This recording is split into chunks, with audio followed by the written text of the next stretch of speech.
Mina isifiso sami ukuthi uBeyonce angithinte sihlale phansi sikhulumisane ngoba uyindodakazi yami.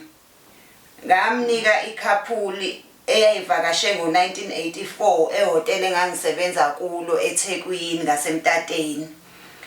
Shuthi ngimnika labantu ngoba ngenzela yena ukuthi abe safety ngoba kwakusanezimpi ke kunezimpi zodlame la eThekwini. Ase ngithi mina hayi ke indodakazi yami angiyinike labantu bayomkhulisa phesheya. Hayi ke ipheleke iminyaka ngilonga imfuna ngize ngimbone ke sengimbona kumabona kude ngithi mina hawu ngoba igama lakhe ngangimuphe lona kwakuwubusisiwe shuthi bamshintsha ke bambizwa ngokuthi uBeyonce. Maye sengizamile ke ngibhalela kokhumbula ekhaya bangiphendula ke futhi kakhumbula ekhaya base bekhala ngokuthi imoto zabo ngeke ikwazi ukuthi ifikelele phesheya ngoba upetrol uzobiza kakhulu ukuthi sidrive siyokhulumisana naye le phesheya. Manje mina isifiso sami ukuthi uBeyonce abuye aze ekhaya soxoxisana abone nodadewabo nabafowabo. Angifuni imali yakhe. Ngifuna nje ukuthi abuye alazi igazi lakhe ngoba namadlozi ayakhala ekhaya kumele sizomfaka esibongweni sakhe sangempela simenzele nesiphandla simbike edlozini ngoba manje uzohamba abone ngathi izinto zakhe ayisahambi kahle abone ngathi mhlambe nomendo wakhe awuhambi kahle kanti cha kumele abuye aze ekhaya azobonwa idlozi azonyathela emagcekeni asekhaya.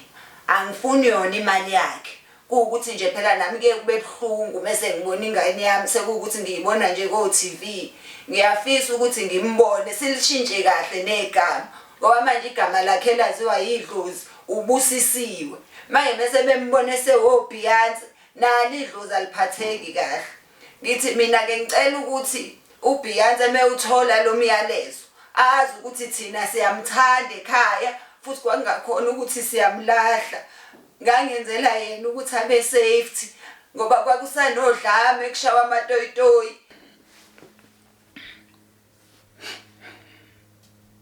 Siyakuthanda thina Beyonce siyesihleke lapha ekhaya mase sikubona sithi hawu nangubusi siyakusupporta futhi yonke into yakho yenzayo.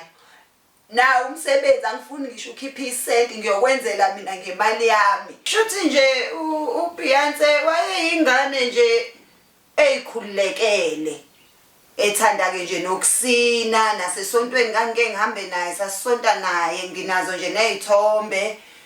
Ithalente lokucula nje into nje abanayo esemncane futhi ufuze mina ke mina engamupha isiphiwo sokucula.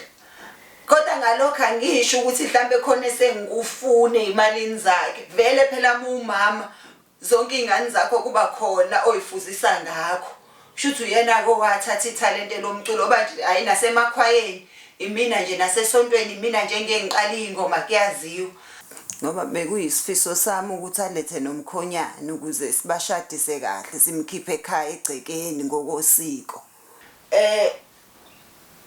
Ama sports into ayayithanda nje yena wayethanda ukusina mekunemicimbi nje hayi kwakuyena impela ophambili osinayo kwaziwa nje ukuthi awu hayi beze besho futhi abantu bethi hayi ingane yakho inekhono inomzimba nje olulu uyashesha nokubamba ke into nje wayeyibona kanye awuseyayenza useyayazi. Nengoma nasesontweni kwakuze kuthiwe nje hawu nomculo abuye nje bandlaze ekhaya. Nginazo nje nezithombe zakhe emncane zikhona lapha kualbum ezinye ngiyibekile ekhaya kwiroom divider nedlozi libona ukuthi hayi ke ingane isishadile ngoba manje uyena unkosazana wami lapha ekhaya.